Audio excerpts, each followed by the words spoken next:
শৈবপীঠ তারাপীঠ সর্বদাই বাঙালিদের কাছে এক অন্যতম ভক্তির জায়গা। আর বাংলার নববর্ষ অথবা ইংরেজি নববর্ষ মায়ের পুজো দিয়েই বছর শুরু করেন সকলে। পরিবারের মঙ্গল কামনায় মা তারার কাছে পুজো দেন ভক্তরা। সেই মতো এই দিন বাংলার নববর্ষের প্রথম দিন দর্শনার্থীদের ঢল নামল তারাপীঠ মন্দির চত্বরে। এই দিন ভোর থেকেই পুণ্যার্থীদের ভিড় জমতে থাকে মন্দিরে। বেলা বাড়ার সঙ্গে সঙ্গে ভিড় আরও বাড়তে থাকে। ভিড় সামাল দিতে অতিরিক্ত পুলিশ মোতায়েন করা হয় এই দিন। সোমবার মধ্যরাত থেকেই তারাপীঠ মন্দিরের পুজো দেওয়ার জন্য মন্দির চত্বরে ভিড় জমতে থাকেন পুণ্যার্থীরা। রাজ্য তো বটেই, ভিন্ন রাজ্য থেকেও বহু মানুষ আসতে থাকে পুণ্য অর্জনের জন্য। আজকে বাংলা বৎসরের শুভ নববর্ষ 1432 সাল।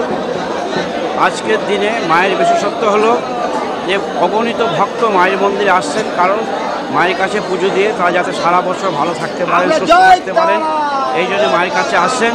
হাজার হাজার লোক দর্শনার্থী এসেছেন, প্রত্যেকে যাতে পুজো দিতে পারে সুষ্ঠুভাবে, তার জন্য আমরা মন্দির তরফ থেকে আয়োজন করেছি বিশেষ বিশেষ লাইনের। ভোর 5:30টার সময় মায়ের মঙ্গল আরতি হওয়ার পর গর্ভগৃহ খুলে দেওয়া হয়েছে। আজকে বিশেষত মাকে মিষ্টি ভিজানো শরবত খাইয়ে মায়ের পুজো শুরু হয়। এই পুজো চলবে দুপুর 12টা পর্যন্ত। 12টার পরে মায়ের অন্নভোগ। আজ অন্নভোগে বিশেষত অনেক কিছুই আছে এবং প্রত্যেক ভক্ত যাতে একটু করে মায়ের প্রসাদ হাতে পান, তার জন্য আমরা মন্দির কমিটি থেকে আয়োজন করেছি এবং এই প্রসাদ অগণিত ভক্ত আজকে মায়ের মন্দির থেকে পাবেন। সন্ধ্যাবেলায় সন্ধ্যা আরতি।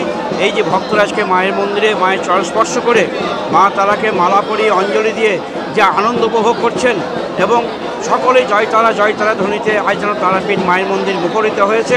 এবং কিছু ব্যবসাদার যারা আছেন তারা খাতা পুজো, গণেশ পুজো, সেই রীতিনীতি তারাপীঠ মন্দিরে চলে আসছে।